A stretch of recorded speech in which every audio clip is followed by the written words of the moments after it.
it makes me feel not human, because when I look at, a white person, I'm not like, oh my God, your hair, like I want to touch it, I've never seen it before. Even if I have in fact not seen straight hair before.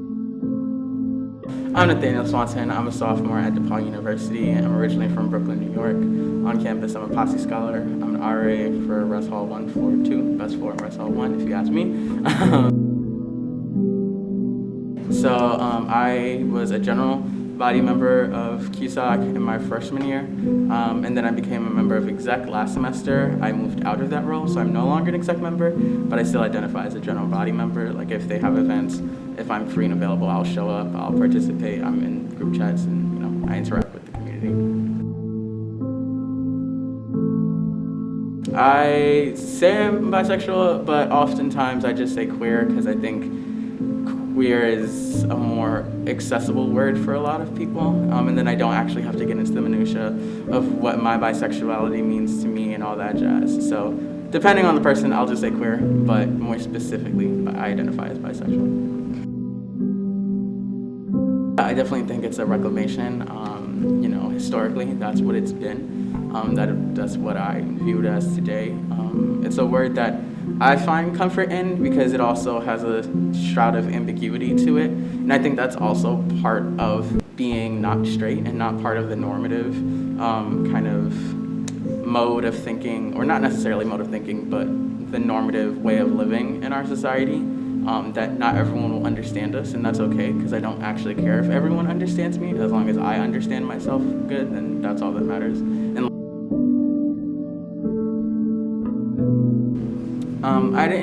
I don't think I got to see a lot of the challenges my freshman year, because I was surrounded by so many people who looked like me and who I was familiar with. Being a posse scholar on campus definitely has a lot of benefits.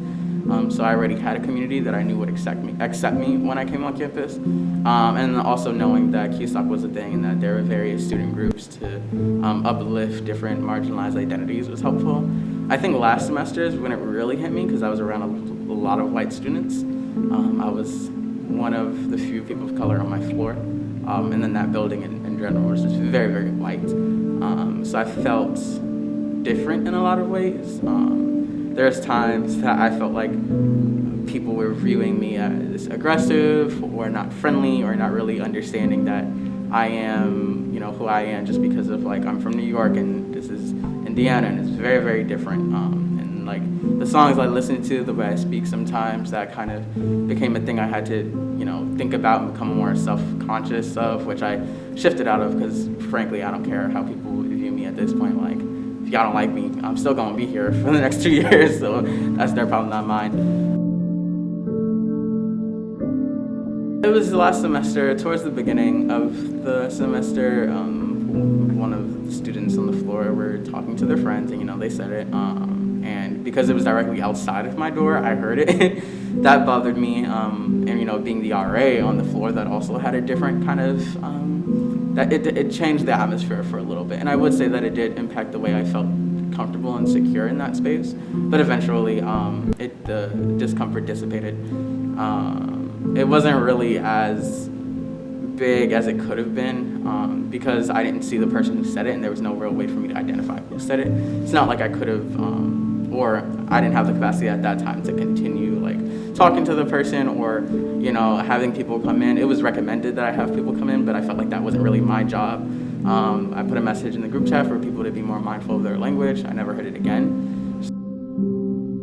I think a lot of people fail to realize how impactful what we call microaggressions, but even then that name kind of diminishes the impact, because some would say there is no such thing as a microaggression to a person of color. So the thinking that they can touch my hair, which has happened on multiple occasions, I don't really appreciate that. It makes me feel not human, because when I look at a white person, I'm not like, oh my God, your hair, I want to touch it, I've never seen it before. Even if I have in fact not seen straight hair before, which I've seen straight hair before.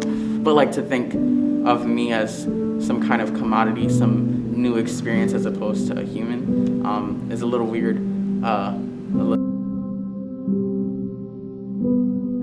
I was interviewed in a DePauw article on free speech last semester, and I talked about the mental gymnastics that I have to do, when I'm thinking of, how should I say this? Is this gonna come off this way? Is this gonna offend X people in the room and stuff like that? or when they look towards people of color to be experts in all of these things.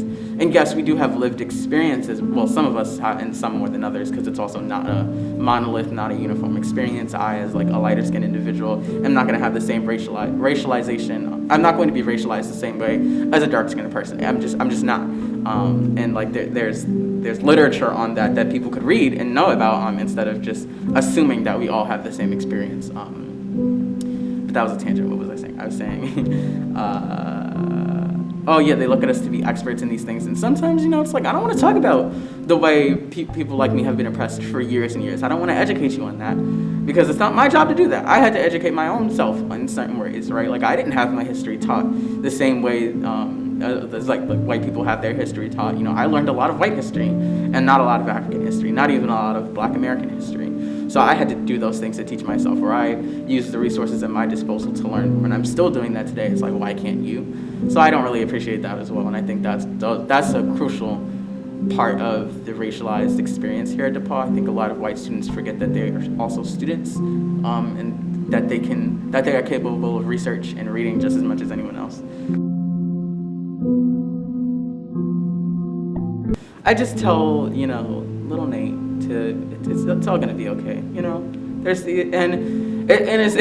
kind of messed up to say that in a sense too, because like whenever I was going through it back then, like that was an incredibly valid experiences, and those emotions felt so real. But looking back, I see a bigger picture now, and so a lot of the things that I think I stressed about when I was younger or I wasn't as confident in certain ways. It's like there was no real need to do that, to be like that. So just like to believe in myself a lot more, to be confident and not think so much about others. But I know a huge part of where I am today is understanding where I come from, right? Understanding that there were times that I was saying things for the approval of others, saying things that I knew were valuable in currency within the social space, and a lot of those things weren't okay.